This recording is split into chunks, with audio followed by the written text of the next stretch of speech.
Hello and welcome to First Impressions. This is a show where every week my co-host Dash Hooper and I evaluate an album we've never heard before. After playing it, we take notes, rate it in a variety of categories, and let you know our thoughts. And tonight, we're looking at the 2026 album An Eraser and a Maze by Modest Mouse. So Dash, how are you doing tonight? Oh, very good. Enjoying a little bit of rain. We needed it, but now it's going to get hot here again. Oh man, we're having the wildfires again. Yeah. So rain would be a beautiful thing. I think they're mostly out because we yesterday it kind of got overcast and drizzly, which anything to break that just crazy amount of heat to put those Yeah. stupid wildfires out until the next wildfire. Until the next one. Basically California for you. But yeah, the rain would be a beautiful thing, just if nothing else, to take a break from the heat. But it's summer, so here we are. It is summer. All right, so we're going to get started with a little history of the band. So, Modest Mouse was formed in 1992 in Issaquah, Washington, near Seattle, with the original lineup of Isaac Brock on vocals and guitar, Eric Judy on bass, and Jeremiah Green on drums. And the band's name came from a passage in a Virginia Woolf story in which ordinary people are described as modest mice. So the original lineup, Isaac Brock is basically the only constant left in that lineup, especially after the passing of Jeremiah Green, which, kind of spoiler alert, weighs very heavy on this particular album. So you can feel the loss. You can feel Isaac trying to cope with the loss, but even Jeremiah Green wasn't there 100% of the time. He dropped out, I think, for 2 albums, then came back and was with them up until the end. I mean, basically, he passed away from cancer in December of 2022 and was touring all the way through November. So he battled through a long way into that and only missed a small part of it, but the rest of the band is kind of new members come, new members go, and it's just this rotating lineup of people with Isaac Brock in the center. Right. So they emerged in 1994, which you're talking about. Actually, they started in 1992, and this is the height of grunge. So they're here in Seattle in the Pacific Northwest, but not sounding anything like Nirvana, not Pearl Jam. Instead, he was really obsessed with Tree People and Built to Spill, if you know either of those bands. Both are Doug Marsh's bands. Tree People was his first band, and Isaac Brock was he frequented a lot of the Tree People concerts even, so that was what he was influenced by in the Pacific Northwest, not the Nirvana, not the Pearl Jam, not Alice in Chains, none of that stuff. And Doug Marsh in interviews was saying the same thing. Like, he had no desire to be anything like Nirvana or Pearl Jam. He wanted to be something different. And that was kind of that new wave of sound that swept through the Pacific Northwest that wasn't grunge. So kind of the anti-grunge. And they were at the forefront of that. And they started, their first EPs came out in 1994. So we're talking the time of Green Day's Dookie and albums along those lines. So very different. And if you listen to some of those early EPs, you can hear like the blueprint of Modest Mouse was already there. And Isaac Brock was only like 16 or 17 years old. So extremely young and already a grumpy, isolated old man, even at 16. So yeah, even as a teenager, he's writing lyrics about isolation, small town life, all of this anxiety about people, big malls taking over and things like that, because he was in a small town, born in Montana in another small town. So he was definitely not someone who wants to see industry spread through all the places. Right. And their first album came out in 1996. This is a long drive for someone with nothing to think about. And yeah, it didn't get a lot of reviews. I mean, it was a fully indie album. I think they signed to the same label that Built to Spill was on, because by that point he knew Doug Marsh because he had gone to so many of the shows, and those kind of shows, they're so small. You see the same face in the crowd enough times, you're going to actually talk with them, probably selling their own merch and things like that. So they signed to that record label, and the critics who did review it seemed to really like it. Even our guy Chris Gow got in on it and gave it a strong review, but it didn't get Rolling Stone or Spin or any of those kind of things. So Dramamine's kind of the standout track that now still one of the top songs when they decide to play it live. And then 1997, Lonesome Crowded West came out, and this is the one that started getting the band noticed by the major labels. I think Rolling Stone wrote it up, Spin wrote it up. It was getting the newspapers and things like that were actually discussing it, even though it was not a major label release. But this is what eventually got them signed to a major label. And in my opinion, that's their masterpiece. I don't think they'll ever top it. And I'm one of those grumpy guys we always make fun of. They're like, I want them to sound like that. Like, can't you just sound like Lonesome Crowded West? Because that is the shit. But I had to separate myself. I had to actually listen to the album and say, quit comparing it to Lonesome Crowded West. It's not that. But damn, that album's perfect. I don't know. Have you heard that I album? have. This is my first Modest Mouse album, so Okay. So my suggestion, go right back to Lonesome Crowded West and The Moon in Antarctica. Those are masterpieces. That's like their top two albums. And Lonesome Crowded West, if you look at Pitchfork, if you look at Spin and Rolling Stone, it got rated as one of the top albums of the 90s. So it's one of those ones that's got this lasting reputation. They just did, I think it was I guess let me see here. I saw them in 2022, so I guess it would have been the 25th anniversary, something like that. So I saw that they did that, and that's the shows where I missed Jeremiah's last show by one. His final show was in San Diego, and I went to the LA the next night, so I missed what ended up being his final show, which bums me out because I was debating between going to San Diego or to LA, and chose the LA show. So it's like, oh man, should have gone to both. it would have been one to remember, knowing what happened now. Yeah, knowing that ended up being his final show. So yeah, their next album was their first major label album, which actually they put a compilation out next, which was Building Nothing Out of Something. And it took all their old EPs and singles and rare tracks and put them together on an album that, honestly, I'd say it's as good as any album they've ever put out. It kind of reminds me, I don't know, like Pisces Icaria by the Smashing Pumpkins. Even though it's a B-sides collection, it's as good as any real album.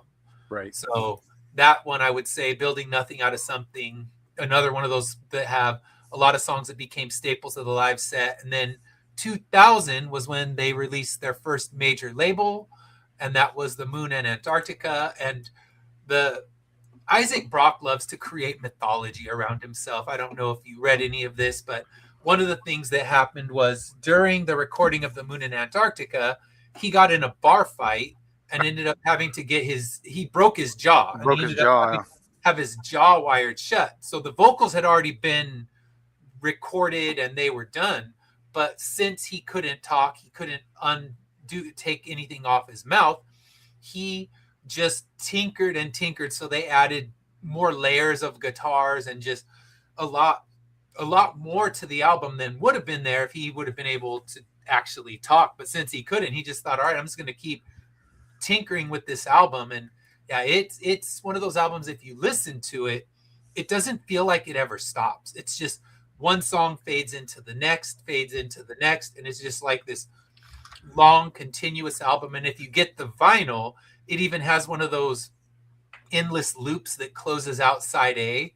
So it's about 3 minutes into that loop that you realize, oh, wait, this side's over. But it's playing this loop. So you're like, I'm still feeling this. I'm still vibing. And nope, it's over.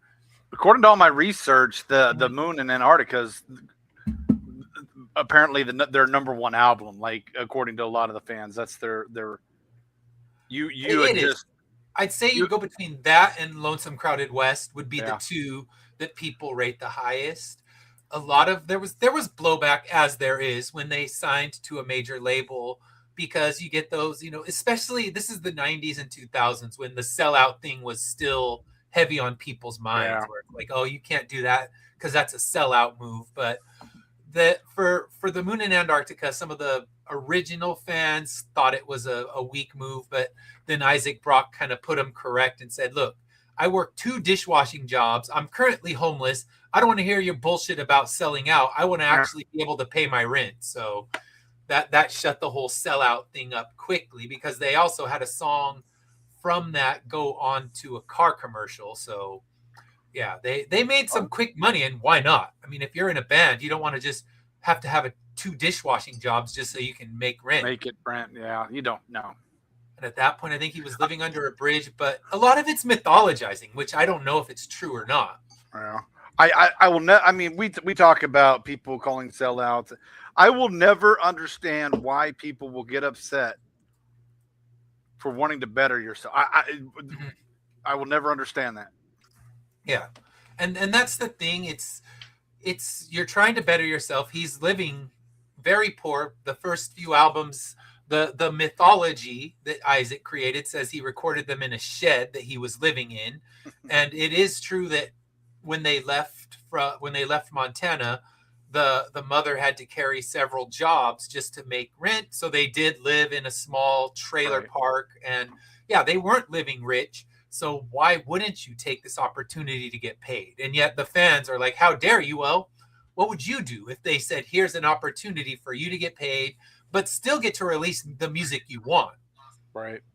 So, but we've seen it, going all the way back to Blue Oyster Cult, the fans saying, "Oh, this doesn't sound like the last album and we don't like it." So there's always going to be naysayers. Doesn't matter There it what is. era you're coming from. They're going to grumble at you for that one. So, yes, they got a little bit of blowback from the fans, but I think most of them, they learned to live with it. So it's, something that the fans adapted and now they're fine. So the after the Moon in Antarctica became the biggest album as far as mainstream success, and that was Good News for People Who Love Bad News, which dropped in 2004, and that's the one that has Float On, which is definitely their biggest hit. If you go in the Spotify streaming, you can see that is their number one, always going to be their number one streaming. And that's just a huge song, and that album became their biggest album. But I don't think any of their fans generally regard it as their best album, but it's, the one that brought them international success, MTV success, and a Grammy nomination. So that's definitely their highest selling album, but I wouldn't say their best. I would put it, I don't know where I'd rate it. I'd have to rate, if I was rating their catalog. I know my 1, 2, and 3. Beyond that, I'd have to listen to them again to know just right. So then after that, they brought out We Were Dead Before This Ship Even Sank, and they brought Johnny Marr onto the album, which was crazy. So Johnny Marr of the Smiths came in and played with Modest Mouse, and I know I went to a couple of their concerts, and it was so crazy seeing Johnny Marr on the stage playing with Modest Mouse. But he played with several indie bands during that time. He wasn't doing the Smiths. He probably got enough money from the Smiths that he could just say, "All right, you know what? I'm going to just mess around and play with Modest Mouse for a few tours." So yeah, just crazy looking on the stage, and there's Johnny Marr up there. Very nice. But he kept Isaac a little bit more contained, because Isaac can be either an amazing live experience or a terrible one. You don't find in between. So if he's in a grumpy mood, it's not going to be a great show. But with Johnny Marr, I think he looks over. He's like, "Oh crap! I better be on my best behavior." Johnny Marr's standing right up there on the stage. So after that, they released several other albums. 2015, Strangers to Ourselves, which was an 8-year gap between the albums. I'll be fully honest, I've listened to it once and never really revisited it. And it's not that it was bad. When I reach for a Modest Mouse album, I'm biased. I reach for the two that I absolutely love and kind of let the other ones sit there. And once in a while, I'll play them. And my daughter was saying, because she was in the room when I was playing this one, and I said, we got to play some of their other ones, because she's heard this one. I said, yeah, this isn't their best, and she liked it, but it was more okay. Let's play the top tier Modest Mouse stuff. So um, yeah, they're just kind of, the reviews were decent. Chris Gal reviewed up to this album, and I think the lowest he gave any of them was 3 stars. And then the Golden Casket was 2021. This one was the one that was would have been the last album that Jeremiah Green drummed on, because he passed away shortly after that. And he was one of the 3 founding members, and just a great drummer. If you listen to some of the drum fills and things that he did, they're really impressive. And he was diagnosed in 20 December 2022 with cancer. Well, I guess it was publicly revealed. He was Publicly revealed. diagnosed with it earlier than that. But yeah, he toured up until the end of November and then passed away on December 31st, and he was only 45, which, it's a terrible thing when you lose someone so young. So young, yeah, so young. And I think it's one of those things. It's going to be interesting to see how they move forward without him, because he's been there for all their best work. So I mean, this album, I guess we can kind of talk about that. We'll move into the history of the album now.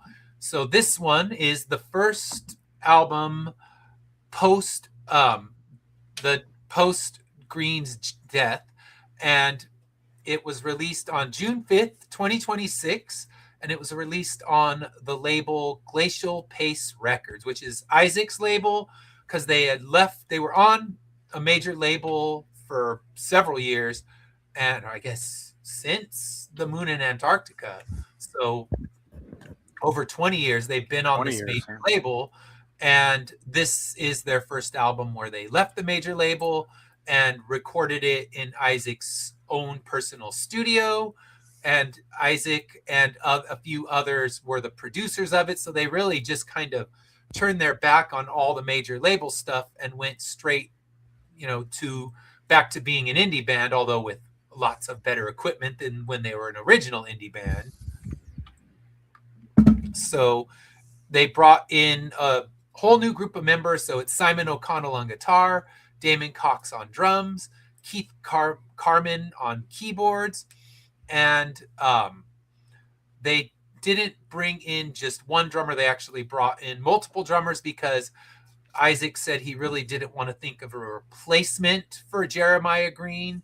He wanted to have it where it was multiple drummers, and it's not just, okay, we're replacing you.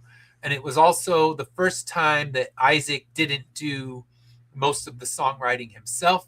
The album was born out of jam sessions. So they would go in the studio, they would just kind of jam things out, get a vibe, and start building the songs from there, which was also a way for the band to get some chemistry, since even though Modest Mouse has been around for all those years, this version of Modest Mouse is in its infancy. So they needed to find that stage chemistry, and jamming out these songs helped them build the chemistry, because now, of course, new album out, and they're just diving right into a huge world tour again. Not that they ever really stop. It's like, if you look, Modest Mouse is usually touring. I do know that Jeremiah Green did write a song, or has songwriting credits for one of the songs on here. Yeah, for one of the songs on this one, he does have the songwriting credit. When we get to that song, we can go over how and where he found the song. Because I was reading today there was a GQ interview with Isaac Brock, and he kind of went into a lot of this stuff. It's a really good interview. You can see that interviewing him was probably difficult, because he has moments where he's nice and friendly and other ones where he's really grumpy at you. So I guess with any kind of rock star, because he was basically living with him for a week, so you're going to see the good and the bad. Oh, yeah. And then reviews for this one. On Metacritic, it sits at a 74 right now. Oh, 74. So one of our lower ones as far as it goes. Let me pull up the Metacritic here. So it sits at a 74. It's got pretty much all the big publications have done it. Sorry, I had it, and now I don't know where I set it. There we go. So, um, its highest rating was an 85 from Under the Radar, and they said it was anxious, claustrophobic, and deliberately rough around the edges, but has a manic energy and junkyard clatter that makes unexpected moments of beauty. Mojo gave it an 80, DIY Magazine an 80. Um, Going to our favorite Dewey Decimals, Do we? Pitchfork gave it a 6.8, and it's saying that they wish that they had kind of sharpened the album a bit because certain moments aren't as strong as others, and if they had just taken a little more time to polish it just right, it could have been stronger. And Rolling Stone actually dropped it to a 3 star, so it got a 60, or I guess, yeah, that'd be That'd be 3 about out of 5 stars, which is in the medium range as far as reviews go. And they said it meandered without large payoffs. So yeah, Pitchfork rated higher than Rolling Stone, which is pretty rare. Normally it's the opposite way, where Rolling it Stone is. will give it its customary 4 stars and move on, and Pitchfork will be snarky about it. But yeah, Rolling Stone was less. But the only negative review would have been Paste Magazine, which gave it a 42 out of 100, and then just said that it was half baked, mundane, and middle aged observations stretched too far. So, Wow. yeah, they did not like it. And they said there's a good EP in the album, but it's not a good full length. So, yeah, generally decent reviews. I think it's hard because they're one of those bands that are living in the shadow of their best work. And, it's hard even for me because I listen to this and I think, okay, it's not Lonesome Crowded West. It's not The Moon in Antarctica, but of course it's not. It's years removed from that. Isaac's grown. He's now a father. He's, living a different life than when you're living under a bridge and working multiple jobs just to pay your bills. Your mindset's different. So I have to think that, but sometimes it's hard, and I still end up just thinking, okay, I'm just comparing it to their other works. Right. But I guess Well, for you, we because this is what you know. this is what I know. So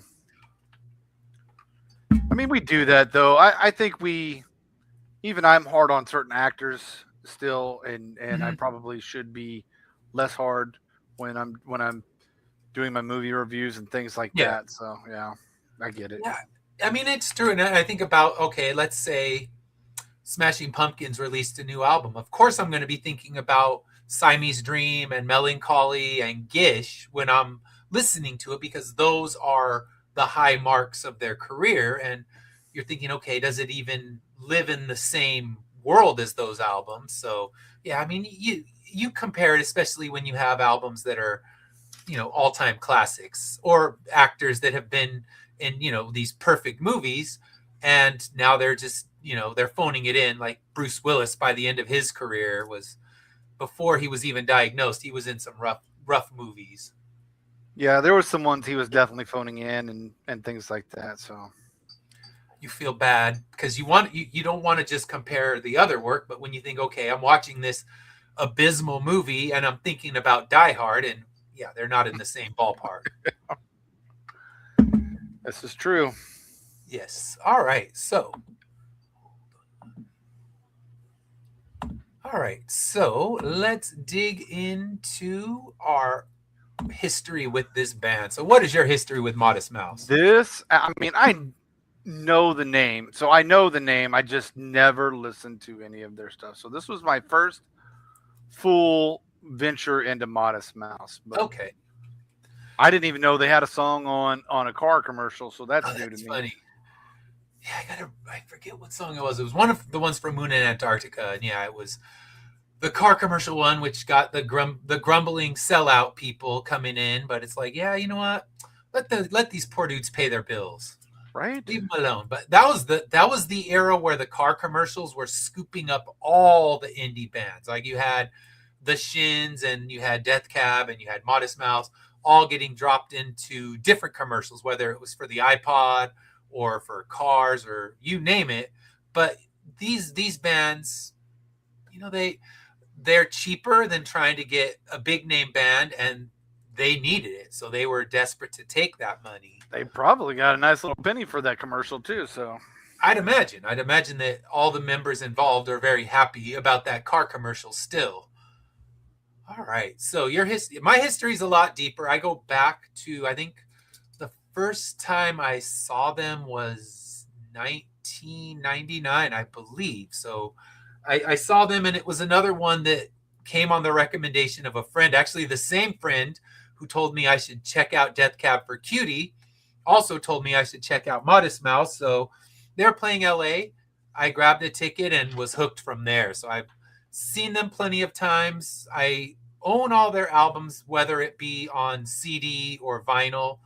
Some of them I have on just CD and haven't moved over to vinyl because play them either way. They still sound good, still better than streaming. But I have all their albums. When new ones come out, I always buy them and just give them a shot. So yeah, they're ones I've been following a while. I've met Isaac a couple times. He's either nice or very, I would never say rude, just he'll blow you off. But it's before a show, so you got to think he's got other things on his mind besides trying to chat with somebody in the crowd. But I've met him a few times, and it's always an interesting experience. I'll say that much. I think the big, like, for a lot of the, you know, me being from Oklahoma, like you're from LA, so you're gonna, or California, you're gonna get a lot more of the indie band scene than I totally do, and I wish Yes. it was different because a lot of the ones that you've introduced me to are really good, and I wish I had. So I'm glad, like I said, I'm glad we're doing this show. But yeah, this was one that just fell off the radar for some reason. I don't know. Yeah, you probably knew Float On. I mean, that one was pretty unavoidable. I probably did know it, but just didn't even. Just yeah, because it becomes background music when a song gets that popular. It just kind of goes into the background, and you don't even notice what's happening anymore. All right, so what are your overall thoughts on this one? I mean, I liked it. It opened up really good. I thought the opening song was really good. You know, we start off with "Picking Dragons' Pockets." I thought it was a really good song, and then it closed. I mean, "Impossible Some Days" was a really daggone good song. There's some meat in the middle that I could do without. Overall, and while I won't say what that one said, you know, it's a good full album. I won't say that it's just an EP, but I think it could have been cut down a little bit, probably cut down to about 10 songs, maybe 12. I think so, because there's some very easily removed songs that wouldn't affect the flow of the album at all. But that's what it was. There was a couple of meat songs in there that you're just like, it disrupted the flow a little bit for me. But overall, I enjoyed it. I thought the music was good. I you know, the vocals weren't bad. I guess, you know, I was doing research, and there were a lot of people who said they don't particularly care for his singing voice. His lyrics are great, I think. Now that's the big difference for this. I think there's some really good lyrics, even though you might get a chorus that's dum dum dum dum dum dum dum dum dum. Yeah, you get some really good verses in there, I think, with some really good lyrics. Yes. And again, so I'm trying to be as objective, or, you know, as objective as I can without, because like I said, and I will go and I will go revisit those two that you definitely told me to. Alaska and the other one, and the Moon and Antarctica, or Antarctica, Crowded West. Definitely check those out. But two masterpieces. I didn't hate this album. You know, being a first time listener to them, I didn't hate it. Yeah. And I you know, I was there was times I was moving along with the music because there were some really good ones. And so I enjoyed it. I thought he sang all right. So I will disagree with some of the critics that say he has a bad voice. Yeah, I mean, I agree.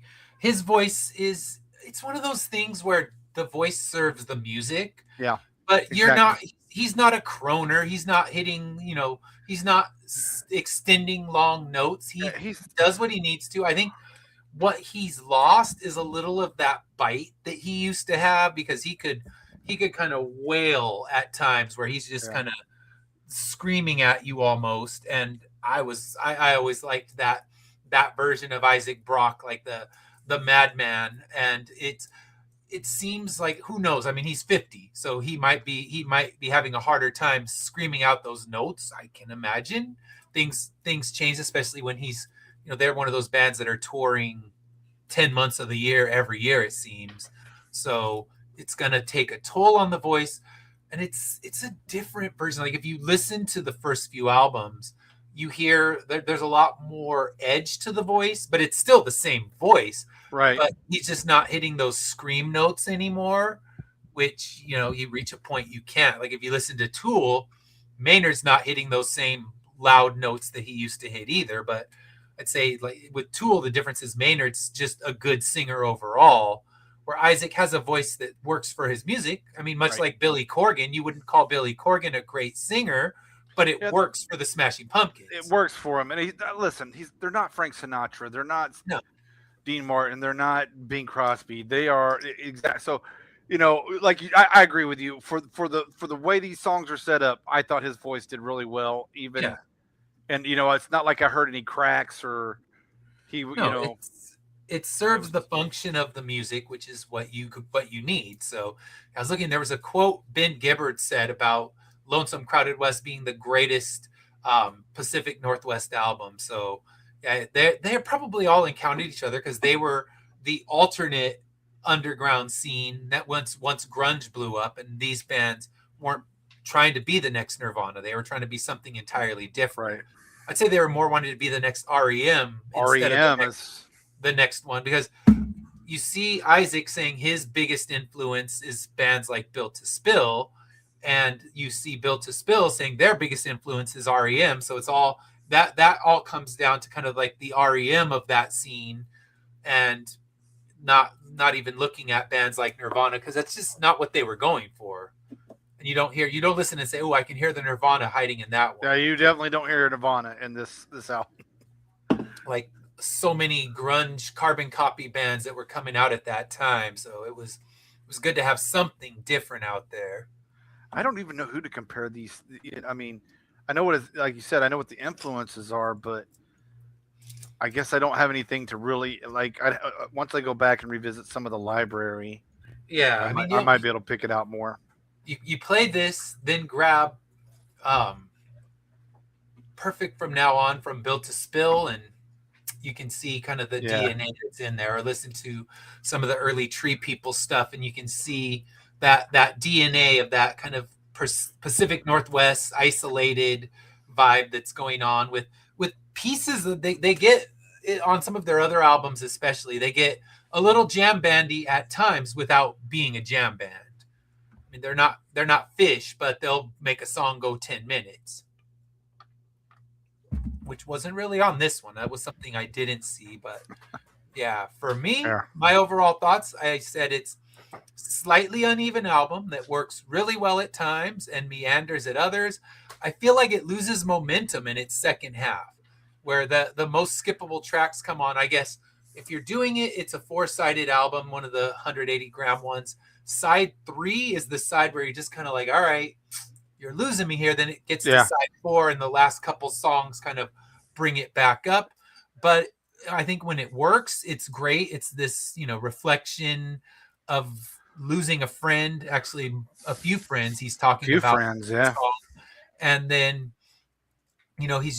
he's emotionally devastated. So he's letting that be heard in his lyrics. But yeah, I said, I miss that Trailer Park Prophet screaming through a CB radio, because you listen to the early Modest Mouse, and that's what it is. And even at some of their live shows, he's literally not using a microphone. He's screaming in a CB radio. And I'm like, I still miss that Isaac Brock. But again, I can't be that guy. Like, I want the old stuff, because bands need to keep moving or they'll die. It's like oh you yeah, keep releasing the same album over and over again, like Lonesome Crowded West Part 2, Lonesome Crowded West Part 3, and then people are tired of it. So yeah. yeah, I wanted the wild roller coaster ride, and I think I got the log ride instead without the drop in the end. So For real, yeah. And I'm right. Yeah, it just at the end there was the end closed really good, but some of the stuff leading right up to it, I was just like, why, Yeah, why? side three on the four-sided album is really a drag of a side where you're just it's only 48 minutes, but it starts to feel longer than that. Where Yeah. last week when we were covering Death Cab, it didn't feel its length at all. I mean, it just moved right through, even though the songs aren't fast and upbeat. It's just this one, I think, felt its length more than that one did. And I mean, especially for me, I mean, it's something I have to stop doing, but I'm just comparing their older catalog to this album because you get a song like Teeth Like God's Shoe Shine, and that song goes in 10 different directions. It starts fast, it goes slow, moves fast again, and the lyrics are so strong. And on this album, there's nothing that's even in that ballpark. You know, that's their roller coaster ride. And like I said, this is the log ride. All it's missing is the drop at the end because it's smooth. And I want less smooth, more rough, even though some people production wise they'll call it rough. It just doesn't have that edge that his earlier albums had. But So don't for listen sure. to me. Tell me I'm wrong. If you are in the comments, you can tell me why I'm wrong because I was reading a lot of Reddit and the Redditors, of course, are saying it's a masterpiece, and anyone who says otherwise is wrong. So if a Redditor happens to be listening, let me know why you think my opinion is wrong or Oh, just when we get there. But let's start with the stuff we liked. What are some of your favorite songs on this one? I really love Third Side of the Moon. Hmm. I thought that was a fantastic song. Picking Dragon's Pockets was pretty good. Um, and Possible Somedays, really good. And Life's a Dream was all right. I like those are the ones that I was really into the most. Hmm. So those were my top four. Yeah, I think Life's a Dream kind of it succeeded in building a dream-like vibe Yeah. with the music. So I think Yep. that one's good. What else did I have here? I had Picking Dragon's Pockets. I said it's a solid opener that Yep. feels new and familiar at the same time. You have those stretched guitar rhythms and Isaac's oddball lyrics, and it's always a good combo. Isaac's lyrics are always so out there, but that's what makes them interesting to listen to. And I had, let's see here. I just jumped too far in my document. Um, Sorry, it just went all the way back. So I had Third Side of the Moon. I mean, that for me was the top track of the album. It was So even absolutely. it's just that's one of those ones where it's just powerful and devastating take on loss. So he's trying to remember the small details about these friends, and this would be Jeremiah Green and Sam Jane of the band Love and Laughter. Actor. Yeah. Both he lost, and I guess Sam Jane was actually found in the car. So the lyrics about the car that come later, that was actually part of what happened because I was reading, I'm thinking, all right, well, the talking about the car and all of that stuff, Jeremiah Green had cancer, so that doesn't really fit. But then I looked more into what happened with Sam Jane, and that connects into that. I did like Speak and Spell or Not, Yeah, that's and all I right. That's I, I liked that it had the good guitar sound. And Rotten Fruit, that one grew on me. I'll have to say it. yeah. My first notes were Mego, and then the more I listened to it, I think working with when you're playing it on a run and you're testing it out, that one just had a good rhythm, and I liked kind of the warped synth playing behind the Yeah. guitars. So that one it grew on me. I didn't It, start with that one, but it was got, weird. got It me in was the end. weird to me. It was weird to me. It wasn't a. It's weird. I'm not saying you're wrong. I'm not gonna say it's a skip, but I'm I'm probably if I go back and you're like I'm kind of like I'll probably be like you where I'm like okay maybe it'll grow, but it didn't resonate as much as a lot of the other ones did. But Mhm. again, I'm not saying it's a bad song at all. It's just weird to me. Yeah. And not knowing Modest Mouse, I mean, I'd probably have to, like I said, go back and give. I will go back and give this more listens to, but Yeah. I think yeah, for me, the weirder the better. When Modest yeah, Mouse does their full scale of weird, that's when I'm enjoying it the most. But yeah, it grew on me after more listens, and look how far. I like that one too. Kind of good song. angry dance vibe energy is what I Oh, wrote for that one. So angry, angry, angry, yes. angry. So I liked the angry dance vibes because they have a few songs that are got has the have those angry dance vibes Yeah, going, and they're always it's funny because they can have a song very danceable but very dark in kind of Tiny Cities Made of Ashes from I believe that would be Moon and Antarctica is another kind of dance punk jam that's very dark in its lyrics, but it's also like you could be bobbing around and dancing to it. And I think that one kind of fits the bill of those ones. So those are some ones that I picked. So what about some of the lyrics? What are some lyrics that oh stood out to man, you? I'm gonna take. I got "Life's a Dream." I just again, great song. Life's a dream, and you head on back to sleep, and you wake up, take up more space than you could need. Pow, pow, Yeah. right in the face. Pow. Mm-hmm. And then it goes, you wake up and you head on back to sleep, and you wake up and everything's exactly as it seemed. Everything's exactly. Been there, done that. I just, it's not like he's saying anything profound. It's just, it's like, yeah, he's. We talked about this whole album is about loss for the most part, Yeah. loss and grief. I mean, this is a couple of albums now we've done that, but you know that he's laying there going, it's a dream, it's a dream, Mhm. and then, but now he's saying life's a dream, and then you wake up and you head on back to sleep because of the dream. I mean, I've done that Yeah. all the time. I just thought those were really good lyrics. I mean, Mhm. they're not going to punch you in the, they punch me in the face because I just thought they're really good. Mhm. Third Side of the Moon. Am I, am I I'm just gonna. This is one whole song, Yeah, we could say the song, but the song, give but us some good ones from it. am I the shade or a shadow? Well, I can't really tell, and I still can't remember if your eyes were blue or green or brown. Mhm. I had that in there too. Those were Yeah, definitely man, that just as soon as it starts off. starts, the opening lyrics, you're just like, "Damn, that is powerful," because you think about it, when you lose somebody, you start to lose the details. Yeah, You yeah, start you to do. forget things. You remember the broad strokes, but the small little things are what you forget, and this song captures that really well. Just, you're losing those small details about that person that you can't recall in your mind. So yeah, that one hit me hard as soon as I heard it as well.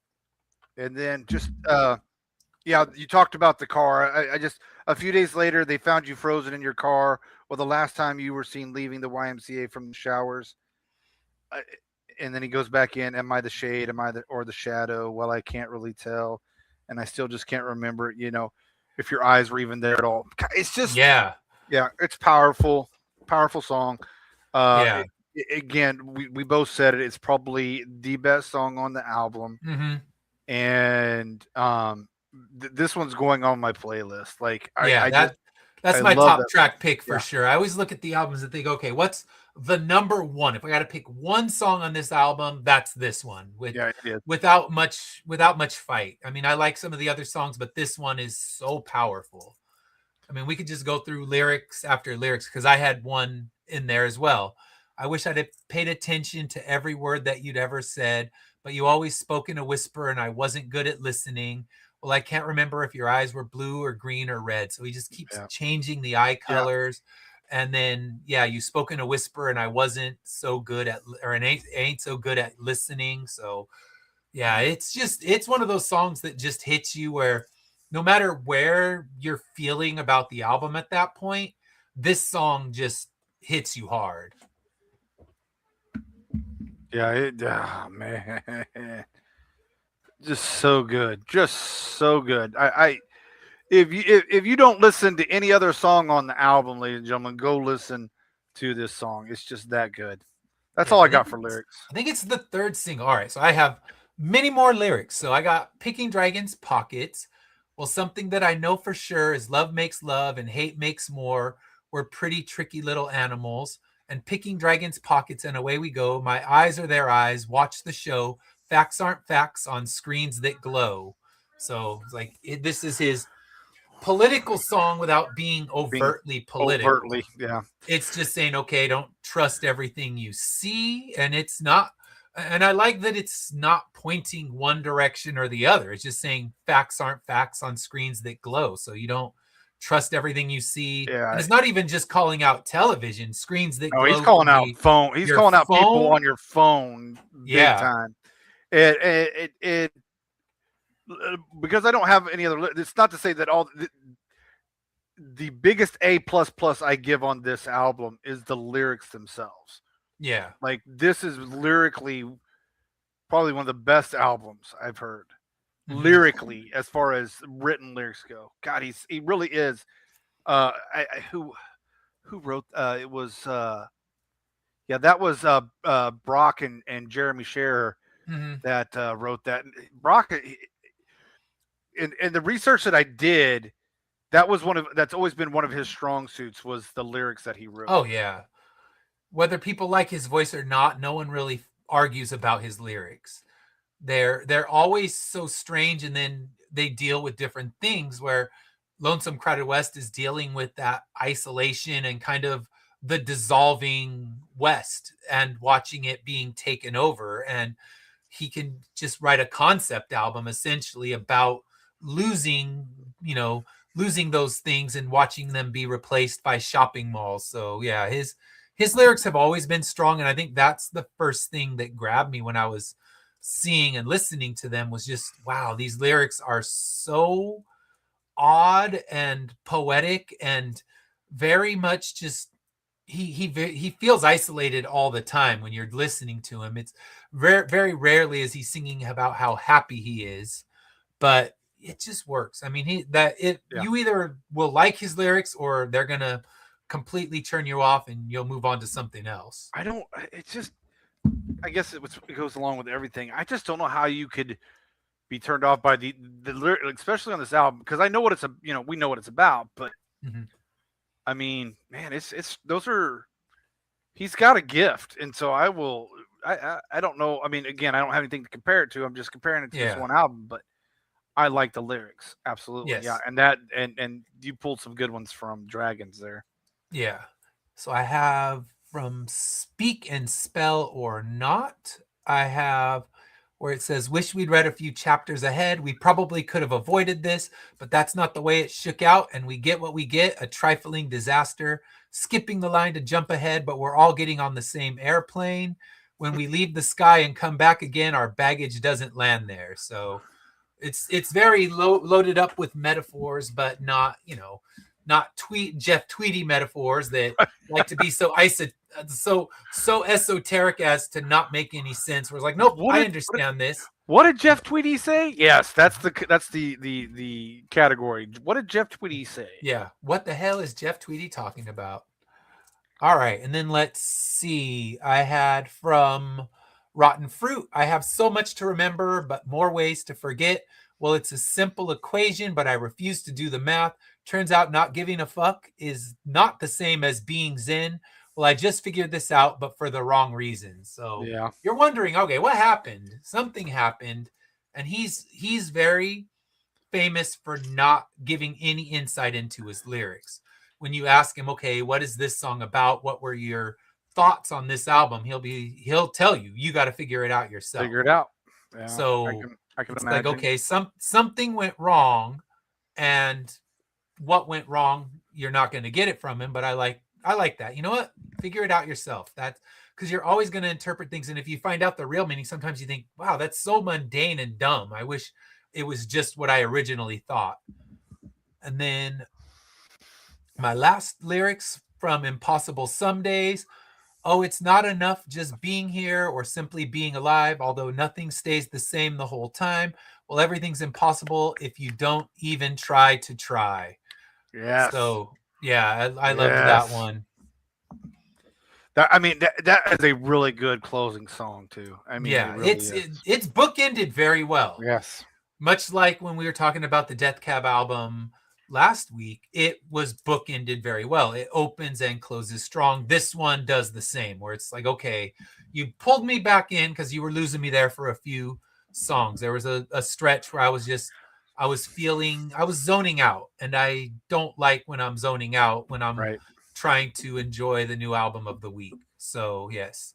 Now we move into a category where last week we had none, but I think we have some this I time. have a few. I Yeah. do too. I am not just one. So what are we skipping? What are your I skips on this one? Well, I mean, just to so I don't have to mention them all. Any of the interludes, just not Yep. that they're bad, just it disrupted the flow for me a little bit.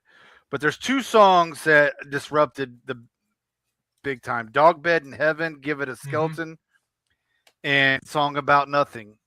Yep. It really was I a song about nothing, and it did not need to be on the. It really didn't need to be on the album. yeah, Like, I agree. I had that one down on my skip list too. I had interlude on my skip list as yeah, well. Interlude, I just wrote a big pile of nothing. big pile of So nothing. yeah, I had both of those ones. So I completely agree. I think that okay, what's oh the was that dog bed in heaven? Dog Bed in Heaven's just I I I I think it liked brought the it's album down to me a little bit. Like yeah, at that moment, because I just heard the greatest song on the album, and you give me Dog Bed in Heaven. I'm like, man, you let me down. You yeah, and I let me think down. I mean I'm looking at what he's writing about, and it's kind of writing about someone who's looking at the end of his life. I can see where it's coming from, but it just didn't work for me. And I know I it's kind of two songs put together in one, Yeah, and one is more soft and acoustic, and the other one is more kind of jangly and upbeat. But I just yeah, think overall it left me cold. So I was it, with you. yeah. Again, when I say the lyrics are good, I understand what he's writing about. Mhm. It just it was a it was a vibe killer. Maybe if it was placed somewhere else, because I was living off that song of Third Side of the Moon, and I was living off of it. And then you hit me with Yeah. this one, and maybe if it was placed somewhere else, okay. But yeah, at that spot, I've got to skip it. Yeah, I I just don't have know to. what you put there instead. There I got to don't be a either. better sequencing and maybe throw like one of the dance punk songs where it's Yeah, completely different vibe, not where it kind of starts somber and acoustic when we just had a song that did it better, even though it was a mid-tempo song, it just succeeded better at what it was going for. So I don't know. I would say resequencing somehow, but how I don't know because I at don't this know how you point, would on this one. I just don't. yeah. I think you just got to be like it's got to be out. And I'm sure the critics that marked it down, that's probably one of the reasons they marked it down. Yeah, because yeah, when you have one saying it would make a good EP, he's saying there's way too much fat, Yeah, and it's got to be trimmed down to basically like 6 songs, and that would I don't think anyone's going to be arguing for that to be one of the top songs to keep. But I don't know, maybe I'll see him live, and that song will be just the live one that blows the roof off. But I don't think so. I don't know. I think it could drag their set down just like it drags the album down. true enough. Because I True enough. know when I saw them last, that was when they were doing the co-headlining tour with Flaming Lips. And even though the album wasn't out yet, they closed the whole set out with Third Side of the Moon. And I hadn't heard the album, I didn't know anything about it, but I already knew, okay, that's a damn good song. And the fact that they were closing out their set before the album was out, that's how much they trust that song. Yeah, To know that, okay, we're going to throw this at our fans and not close out with something familiar. We're going to leave them walking out on something they've never heard. And if it's good enough, it won't matter. And it was. It's one of those things where I remembered it from that set. So when I heard it on the album, I'm like, oh yeah, I remember that was the one they played at the show. And yeah, that's, I don't know, that album, that particular song, that's top with, a large margin between anything else on the album. Yeah, true story. All right. So what else? What did I have for skipping? I had interlude. Why? Why does it exist? I don't Why? know. That was I my had why. yes, absolutely necessary. Never.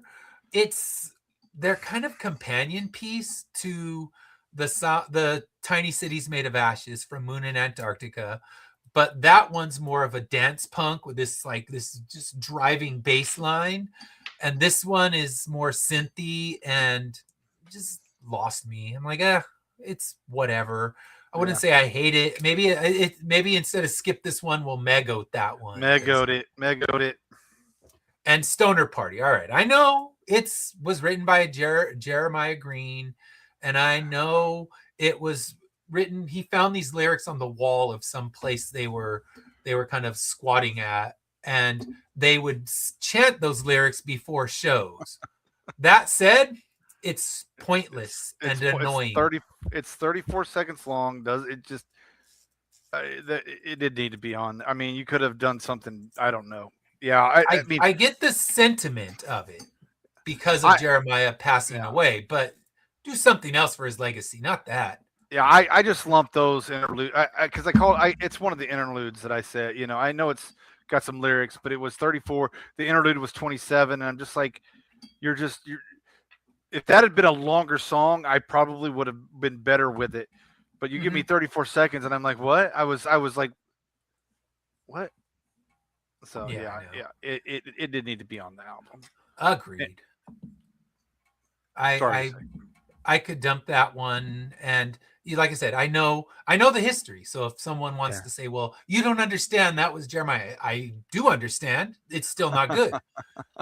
I know the full history. I read the history. I understand why he put it on there, and Yeah. I guess Isaac even grappled with putting that song on Putting it the on. album Yeah. because he's got two daughters now, and he's like, all right, we're talking about getting stoned and all this stuff, but it was the chant that they would do before shows. So I get why it's there, but to me, you know what that feels like is one of those bonus tracks hidden at the end of the album. Yeah. That's where it should have been. Or That should have yeah. been like 2 minutes after the album ends, that kicks in, and I wouldn't hate it then because it's Yeah. it's not meant to be an actual song. But when you put it in the actual sequence of the album, then now I have to judge it as an album track, not as okay, it's a hidden track, and you can always kind of laugh at the hidden tracks, and you don't truly judge them as songs.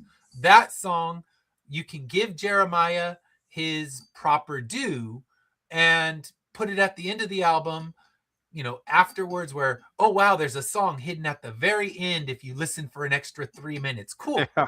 It's no longer judged as a waste of my time. Now it's like, okay, I can turn the album off. I don't have to wait 3 minutes to get to this hidden bonus track, but that's where it should have lived, and unfortunately it didn't. So now it's in my skip list. Although on a vinyl album, it's way more effort than needed to get up and skip a 30-second song. So True. I would let it play regardless, just because who's getting up to skip a song that's only 30 seconds long? And it's going to take more effort and time to move the needle to that right spot. But yeah, it's Yeah. definitely should have been that is the perfect hidden bonus track if ever one existed. All right. So now we're going to determine what to do with this one. Are you going to keep it or return it to the use bin? I mean, I keep it. I don't have a problem with it. I for the most part, I can listen to the majority of the songs. Out of 15, I'm getting rid of like 4 or 5 of them maybe. So 10 songs I can definitely sit there and listen to. Mm-hmm. But the Third Side of the Moon is on repeat. Mm-hmm. Third Side of the Moon is on repeat for like five times in a row. Hey Fred. Hey Fred. So yeah, I would agree. I'm keeping it, and the problem is, much like a lot of the Modest Mouse catalog, am I actively reaching for it? Third Yeah. Side of the Moon, yeah, it's already in my like list. It'll, the DJ on my Spotify is going to think that I'm obsessed with Modest Mouse, so I'll hear it a lot, and I'm okay with that one. But what am I actually doing with this album? I'm keeping it because I have all their albums. I have no reason to dump this one because it's not like the last Black Keys album where I have a lot of Black Keys, but I have no intent to ever drop the needle on that one again. This Yeah. one's not on that level. But if I'm reaching for a Modest Mouse album, it's going to be like fifth on the list of what I'm going to reach for. I Right. might reach and actually drop the needle on specific tracks. Where on this one, I think it's side one has the best songs. It has the Picking Dragon's Pockets. It has, oh gosh, I think it's the first four songs. So First four it's songs are really good. I mean, you that start out that's good. that's where I'm going if I'm going to Yeah. drop that needle. And am I going to flip it all the times I need to? I don't know. I find myself reaching for Lonesome Crowded West when that's that's not what we were evaluating. But that album, that's my number one. So I will it's definitely hard. go give those a listen to, though. Yeah, I will. those two. I mean, I don't know. The one with Float On is fine, but to me it's where they start the direction moves into a different feel and a different vibe. And from there on they have just it's a different vintage sound. It's not as frantic, not as insane. And I love the frantic insane version of Modest Mouse. But I don't dislike any version of Modest Mouse. So I guess that's what I can say. So I'm keeping it, putting it in with my collection where I have every one of their albums, so I wouldn't get rid of one now. But yeah, it's not going in the top tier of their stuff. All right. So next week we will not be here, but in 2 weeks actually we won't be. I was pulling up the Madonna, but it will not be Madonna. Let me get the right one up there of what's going on next week. So Madonna will be in 2 weeks, and I don't know if Amber will be here or not. I don't know if she's Just confirmed. waiting for an answer. All right. She doesn't like to talk to me until like 5 o'clock in the morning. So. All right. So give me 1 second. I will pull up the picture of this, our next week pick. 2 weeks wrong. Sorry about that. We will be talking about Maisie Owen, and we will have her not in for a live interview. She will be pre-recording with us earlier in the day, but we will be talking with her about the album and then giving our thoughts about it and watching the interview. So Dash and I can just sit back and watch our show like we did with the Shallow Water interview. Yeah. But yeah, in 2 weeks, we will have Maisie Owen in the studio talking about her album, which it's a short 26-minute album, but it packs quite a punch. So yeah, tune in for that. We'll have our interview and we'll be able to talk with her. And then after that, Madonna's new album that's coming out, Confessions 2. I don't know if I've ever played Confessions 1. I don't to be think I entirely played honest Confessions 1. But my wife has played Confessions 1. She can tell me how it compares. Maybe we'll drag her on the show too, and we'll have the women's perspective on the ultimate pop diva. All right. And then in this weekend, I will not be on Saturday Morning Comic Talk. I will be at a con, hopefully doing a walkthrough. But next Friday, I will be launching Immortal Era number 12. And there is our main cover by the one and only Mr. Fish Lee. So Fish did this cover, a fun exploding cover, which I always love. So it's actually our second exploding cover. If you are paying attention in the Immortal Era universe, issue 4 was also an exploding cover. So next week on July 3rd, Lori Calcaterra and I will both be launching our new books. She'll be launching Path of the Pale Rider, the trade paperback, and I'll be launching issue 12 and the trade paperback of Immortal Era. So should be good stuff. How are you today, Dave? Hello, Dave. All right. So Dave, I don't know if you heard this new Modest Mouse album. If so, what are your thoughts? So you can let us know because we're just getting ready to wrap things up. But yeah, in 2 weeks, Maisie Owen will be talking to us about her album and kind of I want to really talk to her about coming up in the Nashville scene because that has got to be a rough place to come up. It's like coming in LA where there's a million other bands and you're coming in Nashville where there are so many other musicians. So Yeah. I will definitely be asking her what that experience has been like being a singer-songwriter kind of country adjacent but not fully country in Nashville. So he says he's not heard the album. Yeah, we got to get back to playing them, but honestly, I am always racing to finish at the end, so not having time to play the album. But with the Maisie Owen one, we'll try to get that one played before our interview airs, and we'll talk about getting that done so you can hear it before you join in. But thank you for tuning in. If you want to hear our thoughts, watch it back. We're on YouTube. We'll be on Roku later, Yep. and all the Facebook and all the places you want to find us. But until then, we'll see you in 2 weeks with Maisie Owen. Yeah.